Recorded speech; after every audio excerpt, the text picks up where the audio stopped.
Murthy sir, marriages are made in heaven అన్నారే, ఆ మాట మీద నీకు నమ్మకం ఉందా? ఇంతకంటే నమ్మకం ఏం కావాలి సార్? సుజాత గారి విషయంలో ప్రత్యక్షంగా కనిపిస్తుంటాను. నిజంగా ఇలా జరుగుతుందని వాళ్ళ అమ్మా నాన్నగారు కూడా ఊహించుంటారు. అవును, వాళ్ళని కూడా రమ్మంటే బాగుండేది కదా. రేపు ఇష్టం లేని పెళ్లి జరిగిందని అపవాదు రాకుండా. అలా జరగదు సార్. మీరు చూపిస్తున్న ఔదార్యానికి వాళ్ళు మిమ్మల్ని దేవుళ్ళ చూసుకుంటారు. అక్క, అచ్చ లక్ష్మీదేవిలా ఉన్నావు. ఇప్పుడు అమ్మా నాన్న చూశారంటే ఎంత సంబరపడిపోయేవారు. వాళ్ళకి నా మీద కోపం ఎప్పటికైనా పోతుందంటావా? పెద్ద కష్టం ముందు చిన్న కష్టం కనిపించదక్క.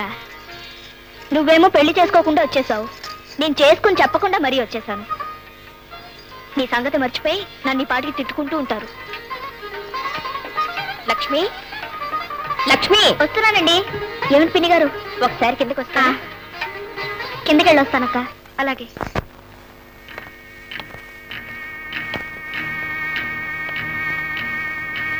అరే, మా మామగారు, మా వారు, మా నాన్నగారు, మా అమ్మగారును. లక్ష్మి, లక్ష్మి, బాగున్నావా? ఏమిటమ్మా ఇది, ఇలా చెప్పా చేయకుండా వచ్చేసావు? మేమంతా ఎంత కంగారు పడ్డామో తెలుసా? పడతారు. ఈ పలకరింపులు పరామర్శల తర్వాత ఏమిటమ్మా ఈ లాయర్లు ఏమిటి, నోటీసులు ఏమిటి? ఏదో చిన్నవాళ్ళు ప్రేమించుకున్నారు కదా అని పెళ్లి చేస్తే ఈ పిచ్చి వేషాలు ఏమిటి? క్షమించండి మావయ్య గారు, మీరు కూర్చోండి. నువ్వు రామ్మా. మీరు ఇదివరలో వేసిన పిచ్చి వేషాలకు ఇది కేవలం ముక్తాయింపు మావగారు. మా పెళ్లి జరిపించింది మా సుఖం కోరి కాదు, మీకు వేరే గతి లేక అని నువ్వు అనుకుంటున్నావు. నేనే కానీ తలుచుకుంటే నీ గతేమయ్యేదో తెలిసేది, ఏ కోర్టు తీర్పిచ్చేదో తెలిసేది. తప్పుడు పని చేస్తే ఏ కోర్టు సమర్థించదు ఆశేషయ్య గారు. వీరేనేమిటమ్మా మీ మామగారు? మావారు. చిరంజీవ చూడండి, మీరు మీ కోడల మీద కేసు పెడితే మీకు మనవడు పుట్టాక తీర్పు వస్తుంది. ఆ మనవడికి పెళ్లి అయ్యాక మీకు జైలు విముక్తి కలుగుతుంది. ఇష్టమేనా?